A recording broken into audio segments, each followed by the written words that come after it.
trazer aqui dois modelos, né, de como as pessoas, de como algumas lideranças, né, dois extremos, vamos dizer assim, de lideranças, de como agem, né, como que você tem aí se relacionado, um exemplo de relacionamento positivo e um exemplo de relacionamento negativo e as consequências emocionais que você sofre, né, com essa sua ação, com essa sua atitude, com essa sua postura e com esse seu comportamento diante da sua liderança, né? Porque antes disso, eu queria que você pensasse o seguinte: você tem uma posição de liderança onde você tem acima líderes e você tem abaixo liderados.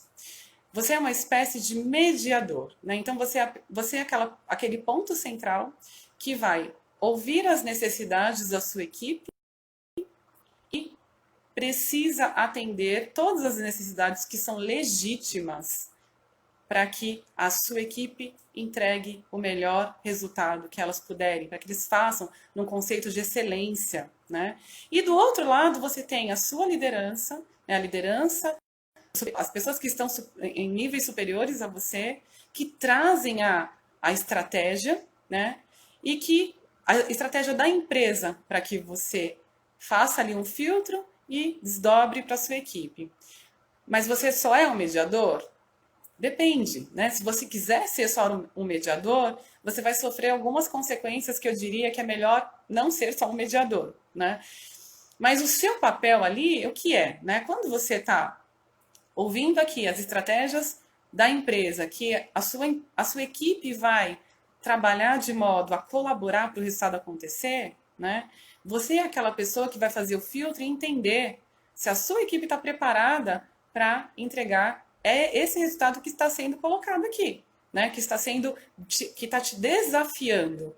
E como é que você vai saber disso? Se você conviver com a sua equipe, acompanhar o dia a dia, saber quais são as dificuldades, as ferramentas que eles têm, que eles fazem uso, as ferramentas que eles não têm e não fazem uso e que, portanto, são descartáveis, né, são substituíveis, vamos dizer assim, e você atender às necessidades das ferramentas que não tem, é a hora ali de quando chega a estratégia, e você tendo as dificuldades aqui, as necessidades aqui, você fazer um cruzamento disso e sinalizar e negociar. Né? Então, o que a minha equipe é capaz de fazer? A minha equipe está bem dimensionada diante daquilo que eu tenho como desafio? Quando vem um desafio ainda maior, como é que eu devo negociar isso, né? Então essa é a sua postura diante da sua liderança, é como você negocia, como você se relaciona, porque gente, as pessoas confundem e hoje isso é muito comum por conta de uma abertura, né? Antes existia aí uma hierarquia que era fechada, que era dura, né, e que tinha lá muito mais assim medo, talvez assim, muito respeito, mas também um certo medo de falar com a liderança. Mas hoje não, hoje a gente vive num momento, né, numa era, vamos dizer assim, de comunicação, que as pessoas têm muita facilidade, muita abertura para falar, né? Os escritórios agora naquela forma sem paredes, né? Então as pessoas têm acesso ao CEO, ao presidente, ao dono da empresa, né? Ao gerente, ao chefe do chefe do chefe. Então nós temos portas abertas, muito mais abertura, a gente se encontra pelos corredores, as pessoas não têm mais vergonha de conversarem, né? Então numa situação como essa, o que a gente percebe, né, nas organizações, nas empresas, médias, pequenas, enfim? Existe aí uma confusão do que é relacionamento. O relacionamento no trabalho, ele pode ser um relacionamento de amizade? Pode, sem nenhum problema. Né? Mas não é um relacionamento social, gente. É um relacionamento em que eu conheço a pessoa, eu me aproximo dela, para conhecer as reais motivações dela, os desejos que ela tem e eu influenciar ela através dessa motivação que ela tem a atingir os resultados que vão ser benéficos, né? Que todos vão poder usufruir, cada um à sua maneira. Então não é assim, não é uma conversa, vamos dizer assim, não é um relacionamento para eu ter intimidade ou para eu ter amizade. Posso ter? Posso. Mas no ambiente profissional, né, se a gente quer se destacar, se a gente quer ir para um outro nível, né? Se a gente tem ali realmente um desejo genuíno de contribuição para aquilo que a gente faz, né? E para o trabalho, para o contexto que a gente vive, a empresa, a sociedade, o país, não é esse tipo de relacionamento que a gente deve buscar, né? A gente deve Claro, a gente pode ter um relacionamento mais próximo, de amizade, sem dúvida nenhuma, mas a ideia é que a gente construa vínculos de responsabilidade e compromisso, né? E se a gente pensar numa amizade verdadeira, é exatamente esses laços que a gente estabelece, né? De compromisso, né? E de compromisso com a realidade, conhecendo a pessoa como ela é, considerando ela como ela é, gostando dela como ela é e ajudando da maneira que a gente pode, né? Então, muitas vezes a gente gosta, a gente aceita, mas a gente não gosta, né, de algumas coisas.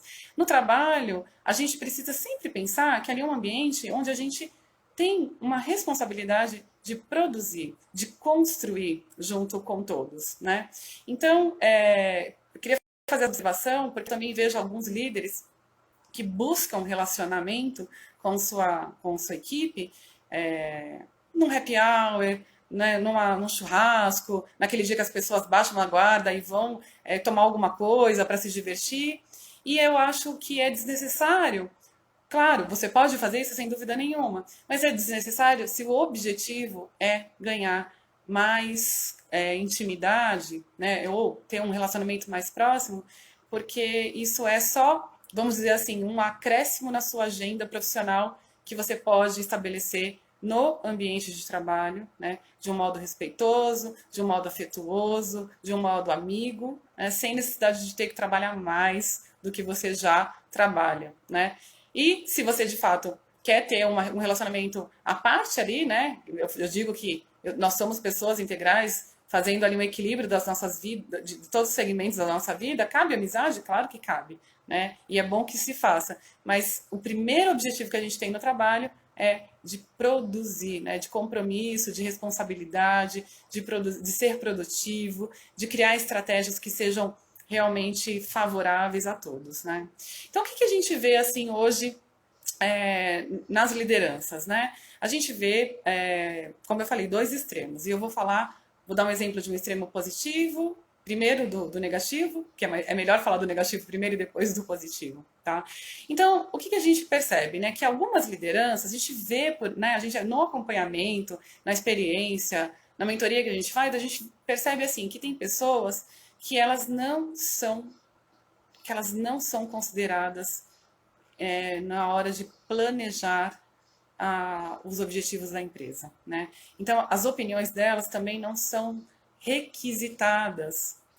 Talvez porque elas não façam de uma maneira estruturada, talvez porque muitas vezes faz num tom de reclamação, e esse não é o papel de um líder influente, de um líder que é responsável e preocupado com sua equipe, né? E com o seu trabalho, e com o resultado, que é muito mais amplo do que só o resultado ali individual ou do seu time, né? A gente vê também que essas pessoas elas acabam participando, né? Esse tipo de liderança, ela acaba participando assim daqueles comunicados gerais. Sabe aquelas reuniões que todo mundo é chamado praticamente, ou todos os líderes, ou todas as pessoas, e essas pessoas são consideradas nesse momento. Então, o que é assim? É como se elas não é como, né? Mas elas ou não participam ou participam muito pouco na construção dos objetivos, das metas, né? E isso é realmente bastante triste, né? Constrangedor. Afinal de contas, se a pessoa está no dia a dia, ali executando a atividade junto com a sua equipe, ela tem muito a contribuir, né? Mas é um tipo de liderança que não é considerada para decisões, ela não é chamada para as reuniões decisivas, né? Ou que estão construindo ali um plano, né? Muitas empresas trabalham de 2 a 3 meses fazendo o plano para o próximo ano e muitas vezes essas pessoas elas não são requisitadas em reuniões, elas só são solicitadas a elas relatórios e muitas vezes elas não conhecem nem a finalidade e eu vou dizer o seguinte, nem procuram saber, né? Só fazem por demanda porque são muito mais executores do que colaborativos, do que pessoas que participam do processo. E como as pessoas têm aí essas pessoas têm uma conduta mais passiva, mais executiva, né? Elas têm realmente dificuldade de compreensão e por isso têm pouca habilidade ou pouca voz quando vão falar quando vai falar quando vão falar com as suas equipes, né? Porque não tem propriedade, não se envolveram. Então, eu diria que é uma liderança que ela não se envolve e não se responsabiliza, né? Porque quando as lideranças não são envolvidas na construção de metas, elas pouco se sentirão envolvidas a realizar as entregas necessárias. Elas vão se sentir muito mais pressionadas, mas não impelidas, né, ou entusiasmadas ou engajadas a entregar, né? E o que acontece também tem muito retrabalho, né? A gente, como as pessoas não participam do processo de construção, elas acabam sendo executoras, e se aquele processo não deu certo, aquela estratégia não deu certo, elas vão ficar refazendo atividades, né, solicitadas, e não entendendo, e sempre com aquele sentimento de que nunca é o suficiente. Bom, mesmo que você queira, se você é um líder assim, né, os líderes assim, muitas vezes eles não se sentem encorajados mesmo a opinar. E eu acho que esse clima todo, né, o que a gente percebe é que ele fica ali naquela posição de vou ficar quietinho para não me incomodarem. Líder, eu posso te dar uma dica e eu quero que você reflita sobre isso, porque é muito importante. Não se coloque nesse lugar. Se posicione, se aliste, chega ali na sua liderança e diga assim: eu estou aqui e quero fazer parte da construção. Isso vai mudar completamente a sua postura diante da sua liderança e diante dos seus liderados. O envolvimento, o compromisso, ele diz muito a nosso respeito. Então é importante você refletir sobre isso, tá? Bom, se você tem uma atitude de não se comprometer, de não participar, o que isso vai gerar em você, né? Você está ali, numa posição de liderança, e você sabe que a posição de liderança, intuitivamente, você sabe que é uma posição de decisão. E você não participa, de participação, de decisão, e você não participa e não decide. O que acontece? Né? O seu nível de estresse, ele vai lá no topo. O seu emocional fica muito abalado. E aí você vai ficar muito cansado. Você vai ficar esgotado, porque você vai absorver tarefas a mais, que não necessariamente precisariam ser feitas por você e sua equipe, mas você quer ali de algum modo ser esponja, né, para mostrar que trabalha, né, e esse não é o melhor caminho, porque não adianta muito suor e pouco resultado, né, muita transpiração e pouco resultado não resolve, né, a gente precisa transpirar e trazer resultado. E para isso a gente precisa ser estratégico, e para isso a gente precisa participar, e para isso a gente precisa colaborar na construção dos resultados, né?